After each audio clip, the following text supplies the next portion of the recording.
What's going on? It's SFT. We're talking about game managers. What is a game manager? What do game managers do? What are the issues with game managers? And why are game managers a high demand in this new NFL? But we're going to start off with what the hell is a game manager? Game managing consists of a couple of things. First thing is the inability to consistently create a play. And I don't mean executing the game plan. Game managers literally are there to execute the game plan. But when I'm talking about creating a play, your team needs a play. Your team needs that first down. It's 3rd and 3. You might need a rush for a first down. You might need to scramble, find a way to extend the play. They don't have that ability. Another thing about game managers is they lack physical traits or skill to elevate their performance and to be better in the moment where it requires for them to be better. Furthermore, typically, game managers are on a team where there's a defensive head coach, typically, or the defense is the primary, meaning that the defense is the star of the show on that side of the ball. The offense is not started, so they're meant to run the football, minimize mistakes. Coaches coach game managers so they don't make mistakes. They don't allow them to operate how they want to operate. And game managers typically don't have the ability to carry a team on any given day. They don't have the ability to step up their performance. Very rare to see. And when they do play good, guess what? It's against bad defenses or poor teams. Like that's when you'll see them playing phenomenal. Against better teams, are they able to step up and elevate their performances? No. And most importantly, they are extremely dependent on their damn circumstance.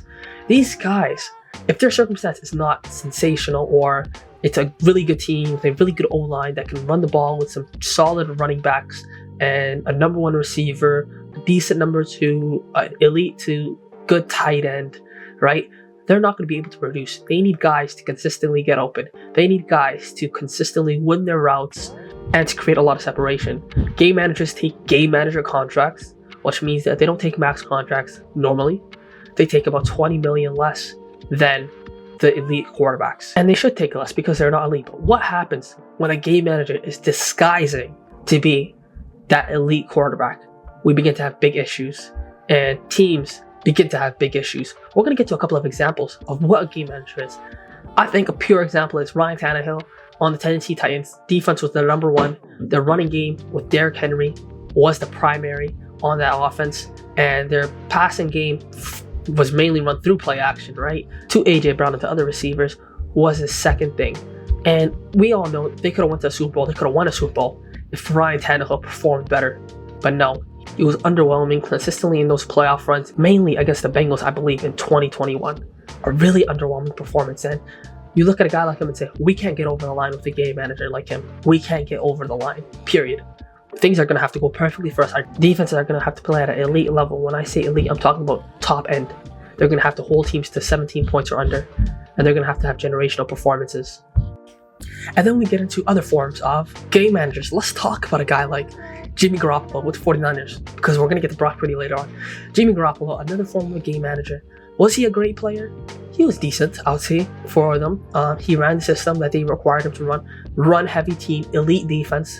Defense was the primary, and they didn't necessarily have elite receivers, but they didn't require there to be elite receivers. They needed their receivers to play good enough. They needed to run the football mainly and run through play action. Have adequate enough receivers, but it's about that offensive line, that run game, and keeping the ball out of Jimmy Garoppolo's hands. If you ever heard the news about the Kansas City Chiefs, and their approach was stop the damn run and make Jimmy Garoppolo throw the football in the Super Bowl. And when they did, guess what? The game was over. I made some adjustments and got some stops too. Yeah, I game plan was to put the ball in Jimmy's hands, man. I hate to say that, but our game plan was kind of like to put the ball in Jimmy's hands. Yeah. But Kyle Shanahan, he was just calling run out the run, and for some reason in the fourth quarter they started running the ball. And, kind of took over a little bit. Yeah. The guy was throwing the game away. Couldn't make his passes. Couldn't extend the play. No different than against the Rams that last year he started. Couldn't extend the play in the conference finals. Couldn't play good enough. Not good enough. That is what Jimmy Garoppolo is. Can't step up. Couldn't score more than 20 points, man. What are we doing at this point? Let's get to the next guy. I think a really good guy to talk about is Tua for my Dolphins. Tua is a game manager. I never see him extend plays with his feet. I don't necessarily see elite. I see decent passes. I think a lot of his passes get dropped from Tyreek Hill as of late, but when I watch Tua Tagovialia play, the first thing I think about is game manager. He's only going to be as good as his system is. He requires these elite level receivers who can create elite level separation. We all know how he throws under a lot of times for his receivers. He's about 2-3 yards short consistently, doesn't have the biggest arm, and can't step up, can't run the ball. Whenever he does run the ball, he just gets a concussion. The guy's just getting ran through. But he is not a guy that can make a difference. Last year is a perfect example. We were 13-4 last year. We ended up choking away the AFC East, but guess what? We only beat the Dallas Cowboys, who are frauds just like us. Outside of that, who else did we beat? That was an elite team. Nobody. He didn't put in his best performance against the Titans. They were terrible on Monday Night Football, but guess what? We found a way to lose that football game. He didn't put in his best performance definitely against the Bills. He rarely ever does put in a good performance against the Bills. Maybe this year, 30-27, but even then, I thought he could have done a little bit more that game. Our defense should have been better. And that's another game I look at. Monday Night Football against the Rams, 23-15. I'm looking at our defense thinking, you held this team to 15 points. Our offense didn't necessarily play good. I'm leaving a lot of these games thinking, our offense isn't playing good. Against the Cardinals, we need to get a first down. We're up by, I believe, 3 points with 3 minutes left. We need to get a first down, extend the drive, not able to make those throws. Another thing I consistently find in these type of quarterbacks is they're always looking for a check down, the easy check down. We all know that meme. Brock Purdy, what did Brock Purdy look for? All he's looking for is a check down. Check down. Brock, look downfield. Stop staring at the check down. Check down. No. Check down. Did you see that 60-yard touchdown ball? No, it wasn't. It was a check down route. McCaffrey took to the crib. Look, coach. Why don't we have all receivers run check down? Get off me. That's not how it works, Brock. Where's Brock Purdy? Why isn't he on the field? Right here, coach. That's the great thing about this system. I don't gotta be in the field for it to work. Imagine we could have just check downs. But I'm thinking about Tua, and he's always looking for a check down. He's always checking the ball down short. He can't make that elite throw. He's not looking to push the ball downfield. Guys like that are put on a leash. And the coach tells them, you're not that guy. You need to stay in your place and not F this game up for me. Getting to the next quarterback, we got to talk about the main guy, the wonderful Brock Purdy. Brock Purdy, I've never pushed Brock Purdy into the top 5 conversation.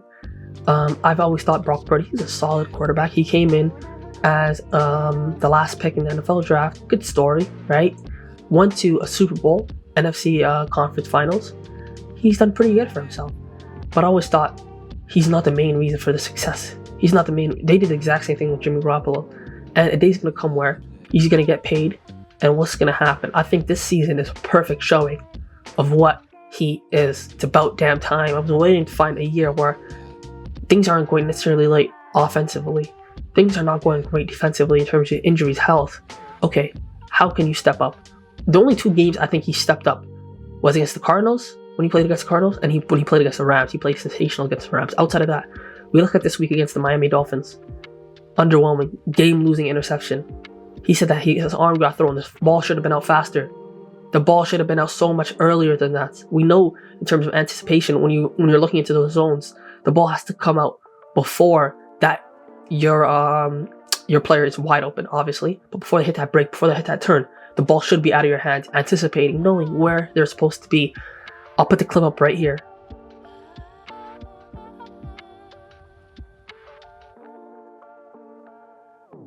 So looking at a play like this, I expected him to have an interception or something, force the football, because they're not a good team. Down points. Man, did you know Kyle Shanahan, I believe, it's 0-41-ish? 0-41, around there, when they're 8 points plus down in the 4th quarter. This is not a comeback team. This is the farthest thing from a comeback team, man. Game managers are not known for coming back. Game managers are not known for making plays like that. But getting out of just this game, you look at the other games that he played in. Against the Bills, underwhelming. Against the Rams, underwhelming. Poor against the Rams on I believe it was Thursday Night Football last week. Really poor against the Rams, and you're looking at a guy like him. Be our solution, be our savior. He can't save you. I remember watching Lamar Jackson maybe 3 years ago. It was about 2 to 3 years ago, and he had all his receivers out. I believe 2 of his receivers out. Both of them with the torn ACL. I don't know about that, or 2 of them out. Definitely, maybe a fracture. Like 2 of his running backs out with the torn ACLs. Half his alignment was missing. They were bringing on practice squad guys and Deshaun Jackson, excuse me. And he was still having productive offense. He was still able to get the offense 24, 25 points. He was still able to extend the plays, do whatever he can to find a way to win football games. And I thought to myself, this is how an elite quarterback should look. Yes, I know I'm delusional right now. I know what I'm saying is delusional. I understand that. you need things to line up. You need guys to get open. Yes, I understand that everybody has a part to play, but you're the quarterback of my football team. You have the ball in your hands. You need to make plays, man. Go out there and make a play for me. We need you to step up. And I've seen from Brock Purdy this year, against the Vikings, not able to step up. Against the Rams, having a good game. Cardinals, not being able to finish it off. But we can give him a pass a little bit because Jordan Mason fumbled that football in that fourth quarter. But outside of those 2 games, the only games he's looked sensational in is, guess what? The Bears. Okay? Guess what the other game is? The Patriots. Some of the worst teams in the NFL. Outside of those games, struggling. Against Green Bay, he didn't even show up against Green Bay. Arm was a little flappy. Goddamn, against the Bills, it's winter. You know, it's hard snow. I'll give you guys a pass. But this week coming, they got Detroit. They're going to be getting baptized. And this is what I expect from a quarterback like this. Your team needs you to step up, and you're not able to step up. Because you were never told that you had to step up. You were never given the Josh Allen years of, you got 1 to 2 years to mess up, F up. Just be reckless, you know? That first year being reckless. No. You were given a situation which was perfect, and they were telling you, you know what? Just don't make mistakes. And when you don't make mistakes, you don't learn. You don't develop. You don't grow. You don't grow the balls, the courage, the confidence to go out there and dominate and take a game. You don't do that. You go out there thinking, I can't make a mistake. And that's the worst part about these quarterbacks. You know you're not going to come back. You know that the moment you're down, it's over. You know, I don't like the concept of game manager. I find it just a neutered quarterback that's put out there to run a game plan. They can't be themselves, and the moment they are themselves, everything goes bad because they haven't been themselves for quite a long time. Their game is stripped from them. They don't have the opportunity to go out there and play their game. And if they are underwhelming, they're underwhelming. It is what it is. But you at least know sooner rather than later. You at least know that if I put a guy like Brock Purdy out, I give him the ball, I tell him to go win me a football game.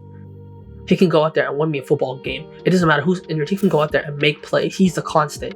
He's a guy who I expect, no matter what, go out there and ball out. But sadly, he hasn't this year.